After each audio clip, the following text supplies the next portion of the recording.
आओ, holding company अपने exam में कंपलसरी आएगा। कितने मार्क्स का आएगा सचिन? 15 मार्क्स का कंपलसरी एक question. No if, no but, only jet. अगर कोई कंपलसरी वाला सम्स कर लिया होल्डिंग कंपनी तो 15 मार्क्स तो तुम्हारा ऐसे ही हो गया। 15 मार्क्स तो ऐसे ही, ठीक। चलिए, होल्डिंग कंपनी मतलब क्या होता है पहले वो समझते हैं। सपोज जैसे पहले कॉन्सेप्ट बता रहे, ध्यान से सुनिएगा। एच मतलब होल्डिंग, एस मतलब subsidy company. Suppose holding company क्या करता है, अपने सब्सिडी कंपनी में शेयर परचेस करके रखता है, उसका शेयर्स परचेस करके रखता है। तो investment in shares of S लिख रहे, ठीक। बोल दिया 5 लाख रुपया, कितना बोल दिया, और यहाँ बता दिया शेयर्स वो ले रखा है 8000 शेयर्स। कितना शेयर ले रखा है? 8000 शेयर्स।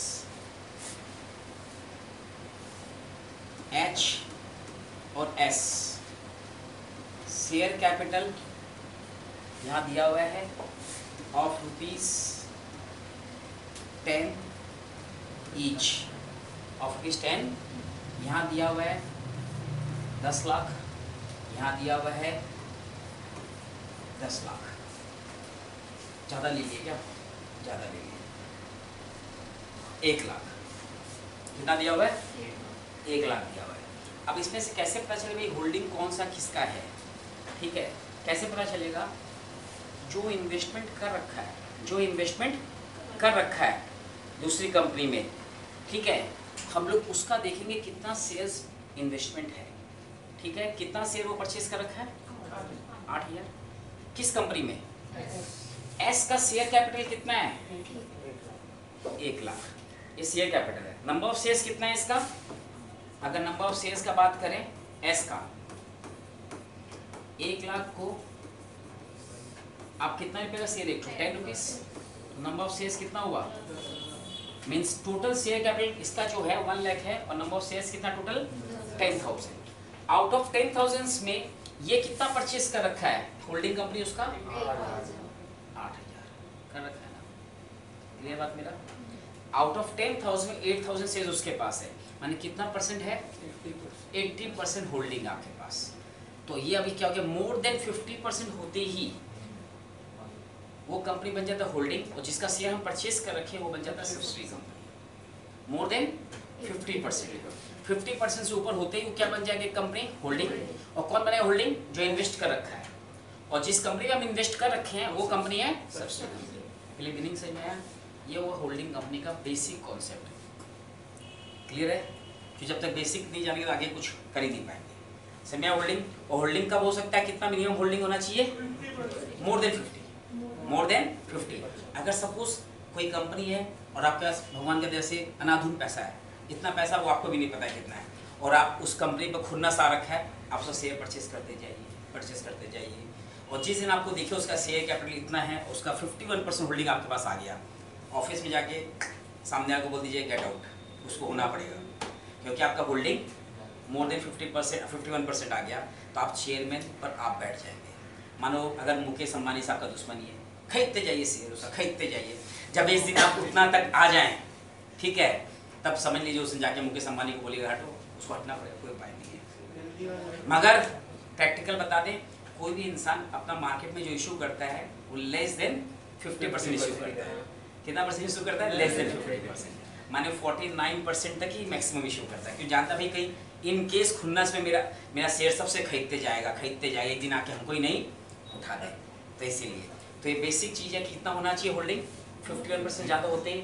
अगर आप उस कंपनी का ले तो आप उसका चेयरमैनशिप ले सकते हैं, वो सामने वाले इंसान कुछ भी नहीं बोल सकता, because share holder are the owner of the company. ये रीज़न है कि शेयर होल्डर ऑनर है, आपके पास होल्डिंग ज़्यादा आ गया तो आप ऑनर हो गया, हम कुछ नहीं कर सकते। ठीक है, भले वो जितना मेहनत किया उस कंपनी बनाने के पीछे कोई मतलब नहीं है, ऑनरशिप आपका आ गया। सही में बेसिक चीज़ होल्डिंग क्लियर हो गया, ये क्लियर हो गया। क्या नाम है उसका? सब्सिडी कंपनी क्या होता है हम लोग को क्लियर है। अब इसमें हम लोग क्या करेंगे वो अब हम डिस्कस करेंगे। ठीक, इसको कुछ लिखना है क्या आप लोग को? जो बताया सीखना है इसको लिखना है, जो लिख लो फिर आगे बताते हैं। बाबू को कोई पानी दो, बाबू खांसी बहुत जोर आ रहा है उनको। पानी कोई याद कर रहा है।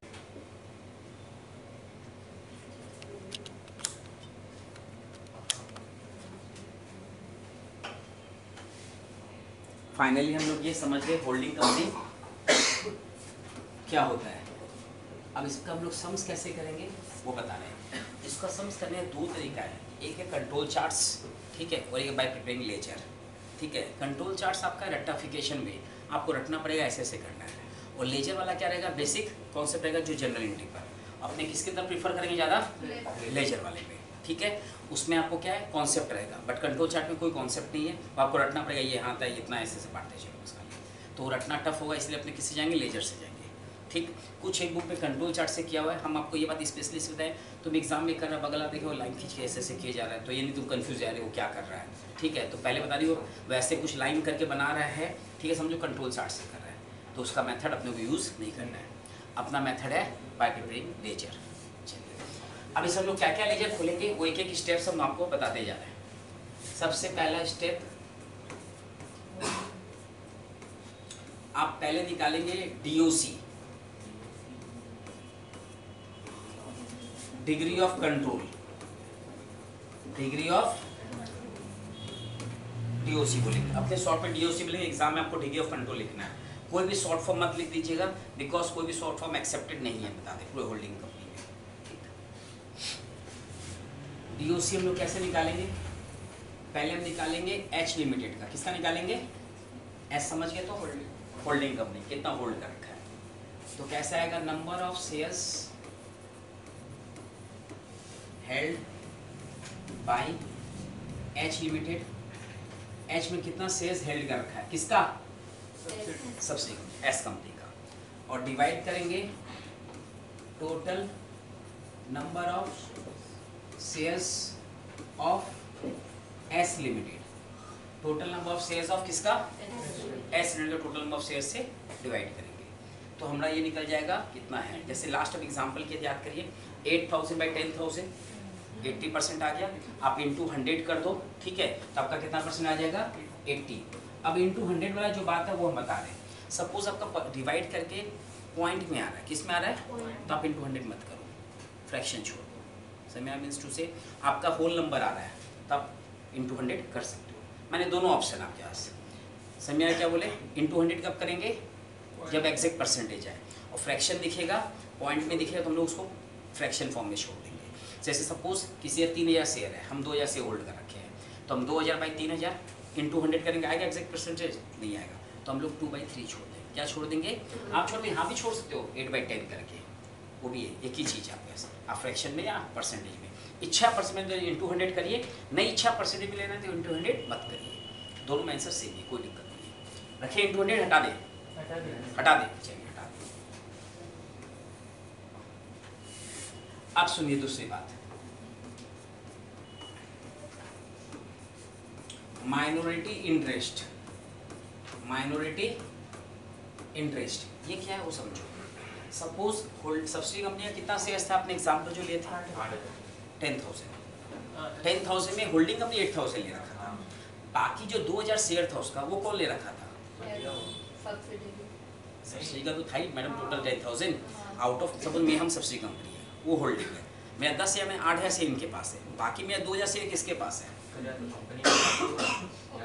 कंपनी का स्वागत दादा तो रहेगा नहीं ना वहाँ पर, वो तो उसमें ऑथराइज नहीं, क्वाल्टअप मैडम में नहीं रहेगा ना, तो वहाँ कौन सा रहेगा, जो मार्केट में इशू है, जो मार्केट में इशू है, तो कौन सा रहेगा वो, किसका रहेगा भाई, एक शेयर होल्डर ये ले रखा है, बाकी शेयर होल्डर भी तो है मेरा, कोई का 10 शेयर होगा, कोई का 20 शेयर होगा, कोई 50 शेयर होगा, मीन्स रिमेनिंग शेयर होल्डर, कौन हुआ एम आई मतलब रिमेनिंग, तो 10,000 में 8,000 होल्डिंग ले रखा है, बाकी 2,000 में तो कोई ले रखा होगा, तो ना 2 आदमी हमको होल्ड करेगा, एक 8 है एक दूसरा, बाकी का 2 शेयर होगा, कोई का 50 शेयर होगा, 10 शेयर, जिसका जैसा फाइनेंशियल कैपेसिटी वैसा हिसाब से शेयर परचेज होगा उसे, तो मीन्स टू से अपने शॉर्ट में बोले रिमेनिंग शेयर्स जो है उनको क्या बोला गया है, माइनॉरिटी इंटरेस्ट, जिसको हम लोग शॉर्ट में बोलेंगे एम आई, क्या बोलेंगे इसको अपने शॉर्ट में, कि बहुत बड़ा नाम है, तो अपने हमेशा एम आई बोलेंगे, समझ लेना ये यूज़ करेंगे, ठीक।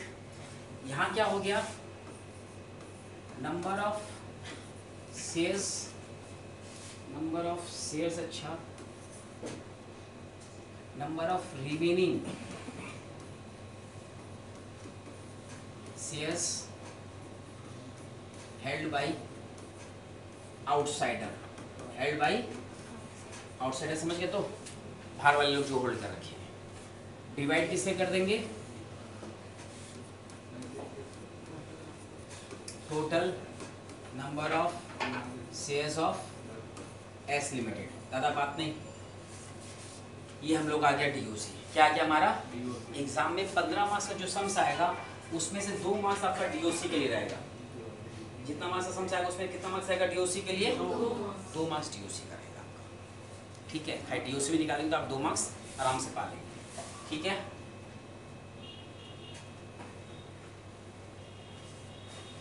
कितना पा लेंगे? 2 मार्क्स। ये हो गया। अब नेक्स्ट स्टेप, नेक्स्ट स्टेप में क्या वो देखिए, चालू करें। नेक्स्ट स्टेप हम लोग का ये है, कौन सा लेजर बनेगा? प्रिपेयर पहला ledger, cost of acquisition, cost of acquisition, जिसको हम लोग शॉर्ट में बोलेंगे सीओए। कौन सा अकाउंट? सीओए। सेकंड बनाएंगे एमआई, एमआई अकाउंट समझ गए? Minority interest. थर्ड बनाएंगे HPL, समझ गए? होल्डिंग पीएल या होल्डिंग सरप्लस, होल्डिंग पीएल या नेक्स्ट बनाएंगे holding GR, holding GR. Next बनाएंगे सब्सिडी पीएल, और नेक्स्ट और लास्ट सब्सिडी जीआर। ये 4 अकाउंट, ये सॉरी 6 अकाउंट खुलना पड़ेगा। कितना अकाउंट ओपन करेंगे अपने? 6 अकाउंट। क्लियर है?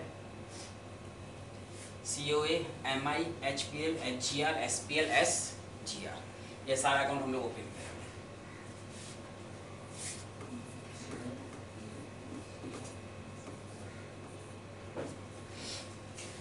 ठीक,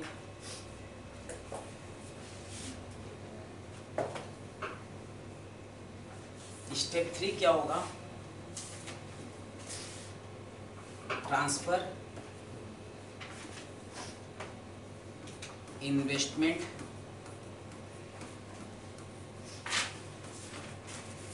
इन shares of S limited to COA account. समझे क्या बोले? Transfer investment in shares of S limited to COA account. Investment shares of S limited, समझे आपको क्या होगा? जो इन्वेस्टमेंट लिखवाया था ना 5 लाख जो था एसेट्स में था ना, वो किस पर ट्रांसफर करना है? COA। अब सुनिए, इन्वेस्टमेंट कहाँ था आपके बैलेंस शीट में? एसेट्स। कहाँ था? बैलेंस शीट में मेरे हिसाब से डेबिट और क्रेडिट साइड नहीं होता जहाँ तक हम पढ़े हैं, ठीक है? वहाँ पर एसेट्स और लायबिलिटीज होता है। तो वहाँ पर कौन सा साइड था? वो asset side. All assets have debit balance, ठीक है? उसको हम ट्रांसफर लिखे तो नेचुरली उसको क्या करना पड़ेगा? क्रेडिट करना पड़ेगा। तो जो नेचर है, जब भी ट्रांसफर करना कोई भी लेजर आप उसको जस्ट ऑपोजिट कर दो। उसका नेचर क्या? डेबिट है, क्या कर देंगे उसको? ट्रांसफर किसमें करना है? तो इसको क्या कर देंगे? तो एंट्री क्या हो गया? COA account debit to investment in shares of S limited. ये हम लोग का हो गया। नेक्स्ट क्लियर है? नेक्स्ट पहले स्टेप समझ में आ जाएगा तो आगे समझ में थोड़ा हेल्प थोड़ा, हाँ स्टेप्स नहीं समझेंगे तो आगे दिक्कत हो। मैं बता क्लियर है? खाली स्टेप से तो 15 मार्क्स देगा नहीं। आपको होल्डिंग कंपनी पता है ना कहाँ कौन सी स्टेज में आता है? CA में सेकेंड स्टेज में आता है होल्डिंग कंपनी। किसमें आता है? सेकेंड स्टेज में, इंटर में होल्डिंग कंपनी। तो सब लोग कुछ तो वैल्यू ज़्यादा है इसका। आओ इन्वेस्टमेंट ट्रांसफर कर दिए, अब क्या करेंगे? Divide the share capital of S limited in COA and MI, in COA and MI account. क्या लिखे? Divide the share capital of S में। शेयर कैपिटल किसका है? एस का। शेयर कैपिटल बैलेंस शीट में किस साइड रखा है? लाइबिलिटी साइड का नीचे क्या है? क्रेडिट। उसको डिवाइड करना तो उसको क्या करेंगे? डेबिट। तो एंट्री क्या हुआ हमारा? Share capital of S limited किसमें इसमें डिवाइड करना है? 2 COA 2 MI, 2 COA और 2 ठीक। अब ये बांटेंगे कैसे? इक्वली।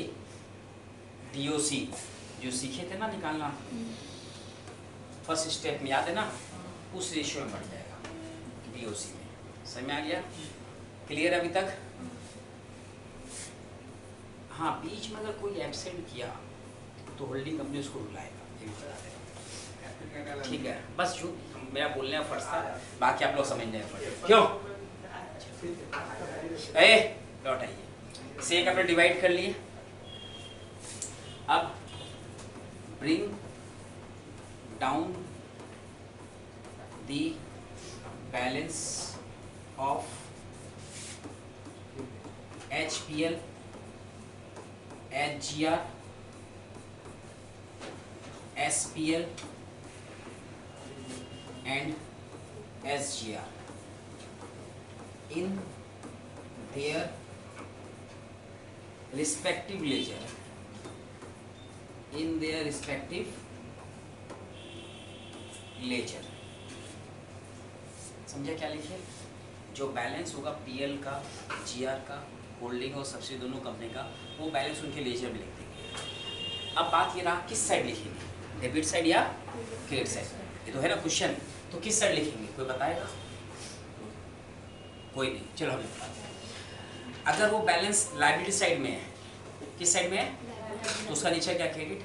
तो क्रेडिट साइड लिखेंगे। अगर वो बैलेंस एसेट साइड में है तो उसका नीचे क्या है? तो किस साइड लिखेंगे? आई होप जो उसका नीचे मैडम जिस साइड में होगा, लाइब्रेरी साइड में है तो नेचर क्या उसका क्रेडिट है, तो क्रेडिट में आएगा। और एसेट्स में उसका नेचर क्या है? डेबिट। जो नेचर जहाँ पर वो बैलेंस हो जाएगा। जैसे अपने आप को लेजर डेटर्स अकाउंट बनाते हैं तो डेटर्स बैलेंस कहाँ रहता है? बैलेंस शीट में, एसेट साइड। तो हम लोग बैलेंस कहाँ लिखते थे? डेबिट साइड लिखते हैं। जो सिंपल वही चीज़ है, हम तो रिपीट किए, हम सोचा आप लोग को ये चीज़ दिमाग में आ जाएगा, इसीलिए कॉल करते हैं। क्लियर हो गया ये? अब थोड़ा और आगे बढ़ते हैं।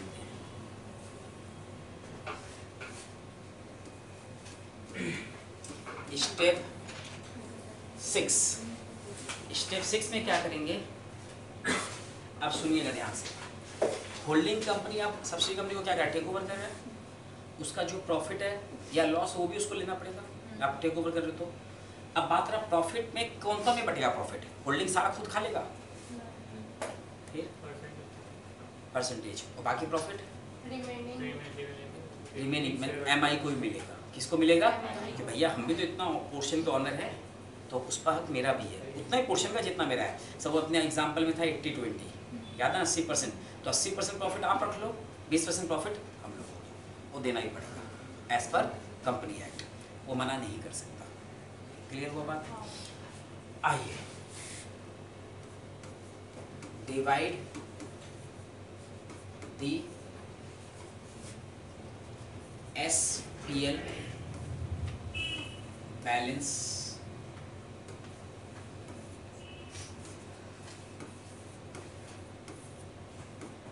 हम लोग SPL का बैलेंस डिवाइड करेंगे किसमें?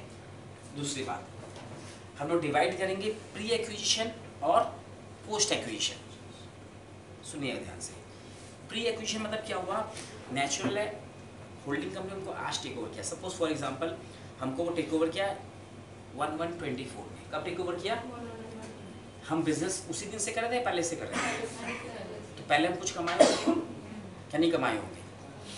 तो 1124 से पहले का जो प्रॉफिट है उसको बोलेंगे प्री एक्विजिशन। क्या बोलेंगे उसको? और उसके बाद में जो प्रॉफिट है उसको क्या बोलेंगे? Post acquisition. क्लियर बात? तो हम लोग प्रॉफिट डिवाइड करेंगे किसमें किसमें? प्री एक्विजिशन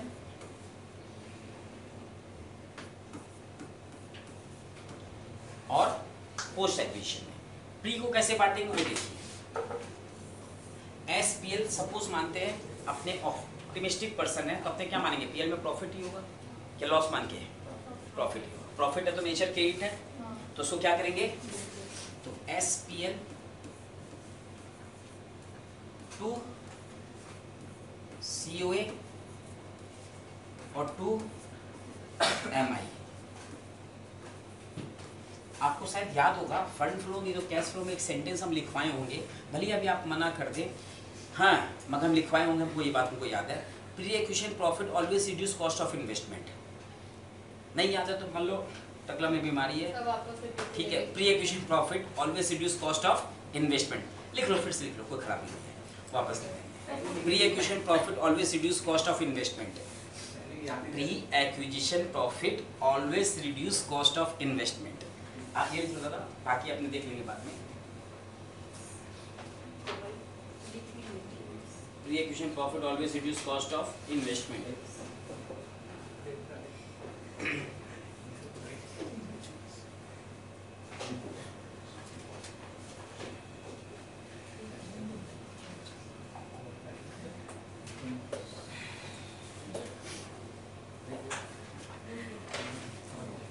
हुआ यहाँ तक? देख लीजिए। आइए तो देखिए वही काम यहाँ की। प्री एक्विजिशन प्रॉफिट से को इन्वेस्टमेंट, तो क्या तो इन्वेस्टमेंट अकाउंट कौन से अकाउंट के अंदर है? सीओए है ना, याद है? तो सेकंड में थर्ड में देखिए लिखवाए थे हम अभी। इन्वेस्टमेंट किस में ट्रांसफर किए थे हम लोग? सीओए में किए थे। तो सीओए को क्रेडिट करने से हम लोग इन्वेस्टमेंट कॉस्ट रिड्यूस कर दिए। ये बटेगा किस में? डीओसी। बी पोस्ट एक्विजिशन है तो अगर तो उसका एंट्री होगा एसपीएल। पोस्ट वाला प्रॉफिट पीएल में चल जाएगा, मींस एचपीएल में चल जाएगा और एमआई में चल जाएगा। एचपीएल और एमआई।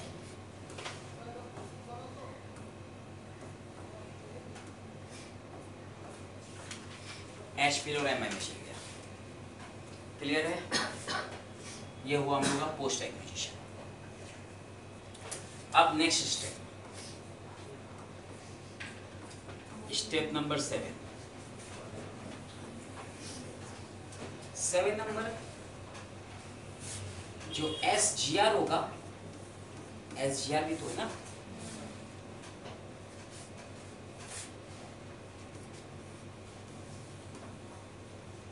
Same as SPL. समझ गए? एसजीआर का सेम ट्रीटमेंट करना है जो एसपीएल का है। समझ में आ गया बात? नेक्स्ट और लास्ट, नेक्स्ट और लास्ट, सीओए का कॉस्ट एफिशिएंसी बैलेंसिंग फिगर जो आएगा, क्या आएगा? बैलेंसिंग फिगर जो आएगा वो इंडिकेट करेगा दो चीज। अगर बैलेंसिंग फिगर आपके डेबिट साइड में आया है, किस साइड में आया है? डेबिट साइड में आया है, तो वो इंडिकेट करेगा आपको टू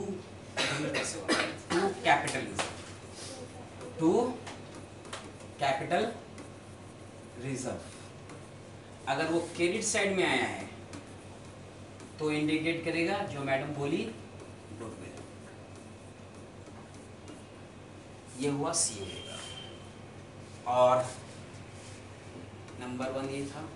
नंबर 2 एमआई का बैलेंस आएगा, वो बैलेंस शीट में चल जाएगा। कहाँ चल जाएगा? एचपीएल का ही बैलेंस आएगा, बैलेंस शीट। HGR का भी कुछ बैलेंस आएगा, कहाँ पर, बैलेंस शीट। और SPL एंड SGR दोनों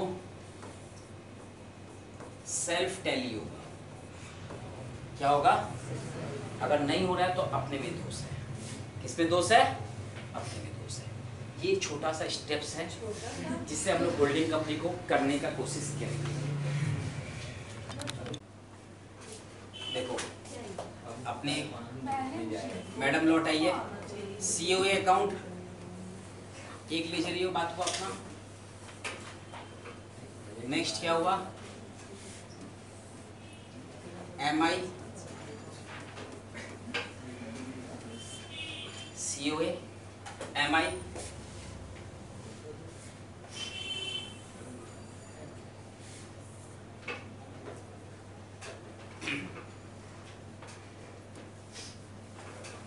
H बोले PL और सरप्लस दोनों लिख सकते, याद है ना, बोले थे।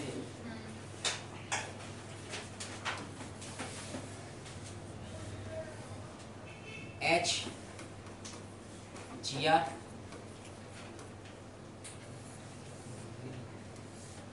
SPL,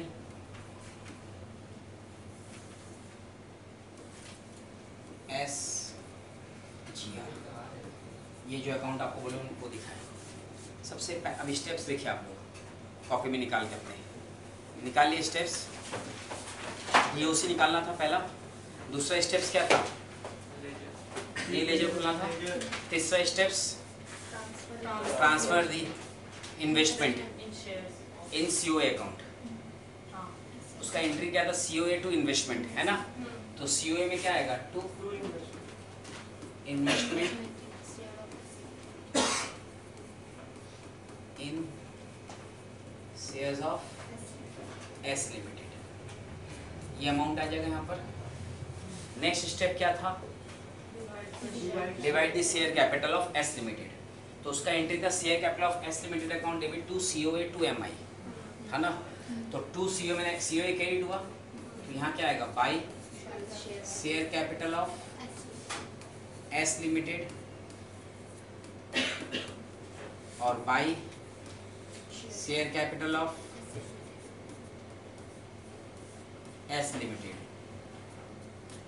ये हो गया। हम लोग इसको डिवाइड कर दिए। डिवाइड करने के बाद नेक्स्ट काम क्या था? ब्रिंग डाउन द बैलेंस, था ना, नहीं था? तो सब में बैलेंस लिख लें। बाई बैलेंस, प्रॉफिट है तो बाई में आएगा, लॉस होता तो टू में।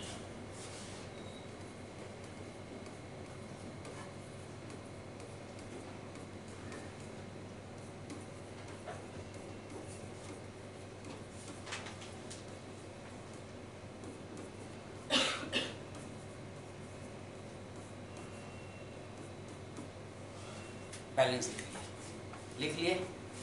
बैलेंस लिखने का नेक्स्ट काम क्या है? डिवाइड द शेयर SPL, ठीक है, और PO पोस्ट करके आपका ऐसे एंट्री देखिए। SPL to COA to MI होगा, तो यहाँ पर क्या आएगा? टू COA और टू MI, यही है ना।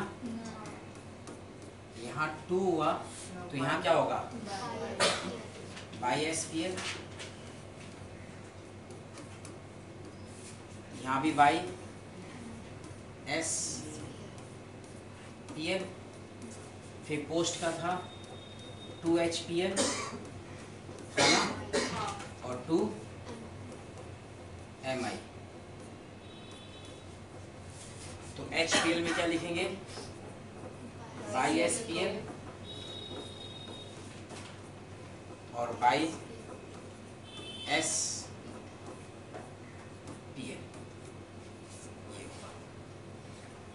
फिर इसमें आ जाए, ये तो आपका सेल्फ वैल्यू जरा बोले थे, याद है? 2 COA 2 MI, यहाँ पर by SGR by S G R, ये हुआ। फिर 2 क्या होगा, 2 एच जी आर। सिमिलरली मतलब उस वे में जाना था, पी एल लिख रही हो तो पी एल आएगा यहाँ एच, क्योंकि जी आर तो जी आर में जाएगा ना। यही सोचो अभी हम लोग चीटिंग कर रहे हैं कितना। एग्जाम में अगर मानो कोई दूसरा मेथड देख के करने लगे तो कितना भयंकर दिमाग घूमेगा, वहाँ तो प्रेशर भी रहेगा। ये अकाउंट भी आपका सेल्फ टैली, यहाँ पर बाई एस जी आर और एच जी आर में बाई एस जी आर। ये दोनों अकाउंट टैली हो गया आपका। इसका बैलेंसिंग तो क्या बोले, ध्यान देना, इधर आया तो कैपिटल रिजर्व बैलेंसिंग फिगर, अगर इफ इस साइड आया तो गुडविल। बट जो भी होगा बैलेंसिंग फिगर और एक ही चीज होगा, गुडविल होगा या कैपिटल रिजर्व। बाकी में क्या है, बैलेंस आएगा यहाँ 2 balance C D, 2 balance C D और 2 बैलेंस सी डी। बस होल्डिंग कंपनी ये बेसिक स्टेप्स पर स्टार्ट है। दादा एंड तो